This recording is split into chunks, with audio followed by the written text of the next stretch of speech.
Today we're talking about extroversion. Extroversion as a process and how whether you're an introvert or an extrovert, it can help you take risks, achieve your goals, and have a lasting impact in the world.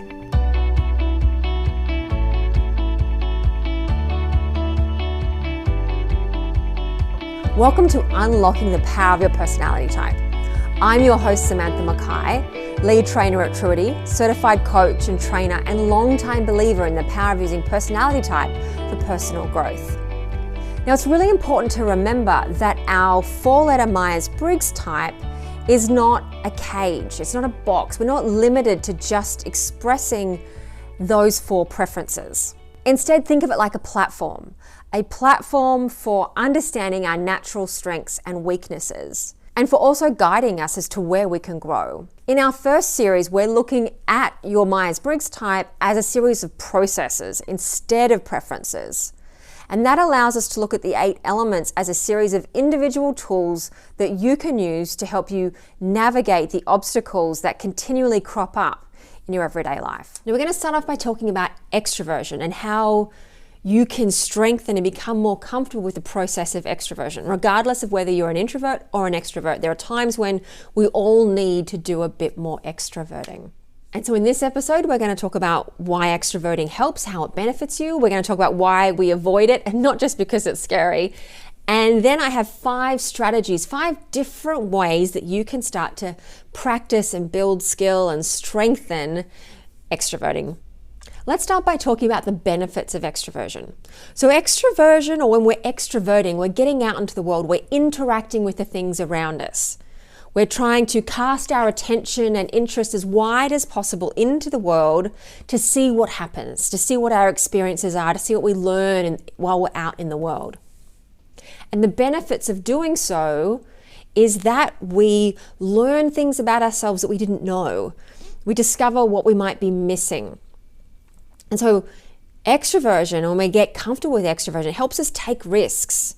It helps us have an impact, have closer relationships and friendships with other people, to achieve our goals, and to really feel like we're getting attraction and a comfort with being in the outside world. And when we avoid extroverting, we can fail to recognize or really appreciate our own potential and what we could achieve. We often don't really understand why we're not getting traction. We don't see our own blind spots or understand what we're missing. And we can really just get stuck inside our own box that just reverberates with our own thoughts and perspectives. And this sense of stuckness can happen to extroverts as well as to introverts. And often because something has happened when we've been interacting in the world, we've gotten some sort of information or feedback that's caused us to draw inwards and really worry about what's going to happen. And so my first question around extroverting for you is, how would extroverting help you right now, today? What would it bring into your life that would benefit you in some way? What is it you need in life? What is it you might be missing? And how would going out and starting to discover what you might be lacking help you? Why do we avoid extroverting? Well, an introvert might say it's just an exhausting process. I don't have the energy for that today. But there's more to it than that, because extroverting can feel very scary for everyone. Taking a risk, talking to a new person requires us to be vulnerable. And what is it about that particular vulnerability that we avoid? Because building skill in every part of your personality is going to be outside your comfort zone. So specifically for extroverting, what is the thing we're afraid of? Because when we go out into the world, we start interacting, we start putting ourselves or our ideas or something we've made out into the world, people are going to comment on it. We are going to get feedback about that thing. Now, when we're extroverting, we actually want that feedback. That feedback helps us understand what we're missing, helps us see our blind spots, helps us get the information we need to move forward in achieving our goals or aspirations. But the problem is, sometimes that feedback isn't so pleasant. And we've all had that experience of receiving feedback we just don't like, that made us cringe inside or feel embarrassed or ashamed or just generally uncertain about what to do next. And that can really impact us when it comes to our comfort around extroverting in the future. And so when an introvert says, I don't have the energy to extrovert today, what they're really saying, what they're really meaning is, I don't think I have the skill or the emotional nuance or just the bandwidth to deal with negative feedback today, to take that information in and process it and understand what to do with it. And that's a legitimate concern. There's nothing wrong with that. It's just understanding what it really means when you say, I just don't have the energy to deal with the outside world right now. And so my question for you here around avoiding is, what kind of feedback are you afraid of getting? What is that part of you that feels vulnerable and fragile, that when you go out into the world, you're just not prepared to get any kind of feedback on it? And start to think about how that might be holding you back or preventing you from extroverting in the way that you might need to, that would actually bring you joy and pleasure and happiness. So now let's talk about the 5 strategies for building skill in extroverting. Now, I don't need you to start jumping off cliffs or dancing on tables at 3 o'clock in the morning. We can start small. And starting small can be as simple as wearing a bright color to work, or adding some accessories that express your opinion about something, to just mix things up a little. Because you've been extroverting since the day you were born. This is not new for you. You know how to communicate using your voice, using your eyes, your facial expressions, your body language. So extroverting is just a muscle that just needs a little bit more time spent on it. We just need to get in the gym, lift a few weights every day for just a few minutes, and over time we'll become very comfortable with extroverting again. So the 5 strategies I have to help you extrovert are talk, share, act, join in, and create. Let's go through them. Talk. What are the opportunities that you already exist in your life that you could take advantage of to help you do a little more talking? Now, this can be as simple as walking over to someone's desk or picking up the phone instead of texting or emailing. This could be speaking up in meetings. This can be processing your ideas out loud, or just not letting someone interrupt you.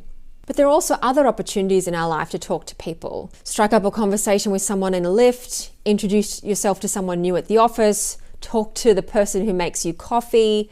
There are always opportunities around to talk to someone, to ask how their day is going, to get to know someone a little bit better.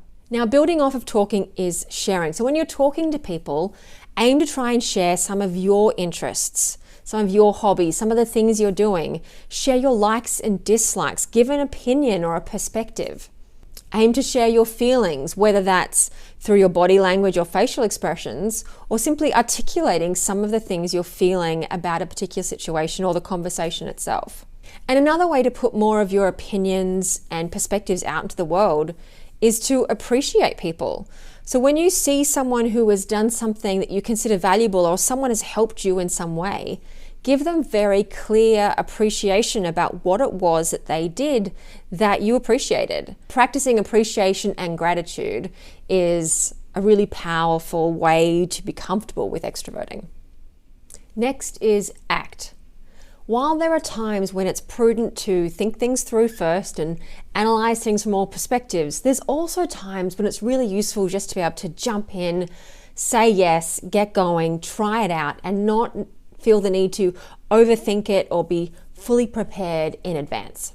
So what are some situations in your life where you would normally hesitate to take action? And which of those might be a great opportunity to practice just jumping in instead? Where are opportunities for you to step up and take charge? Instead of waiting for friends to organize something with you, make a call, organize an event to bring your friends together. What are other ways in which you could bring more action and taking action and not trying to think it through first into your life? And building on that is joining in. So it's not just about saying yes to opportunities and being spontaneous and trying new things.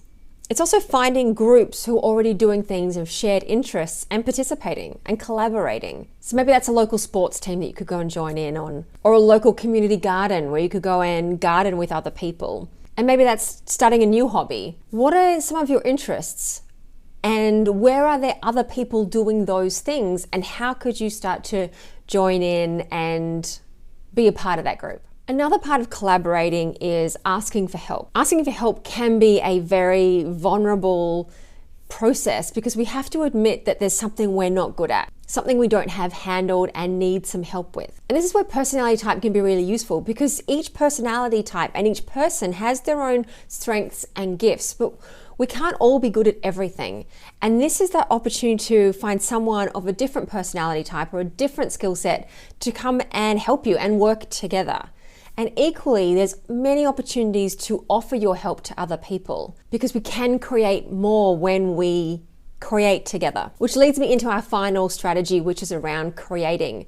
And so not all extroverting has to be talking or interacting with other people. It can be something you do alone, but where you're making something with your hands to bring something into the real world. So you're taking it out of your head and into something tangible that someone else could interact with, even though you're doing this process alone. So it could be making a piece of art, could be drawing, writing a story, taking a photo, and then displaying that on the wall or making that available for other people to see, even if you're not there at the time. Or it could be building a tree house or a shed or redecorating your house or even baking a cake. And so those are our 5 strategies for building strength and skill and comfort in our extroverting.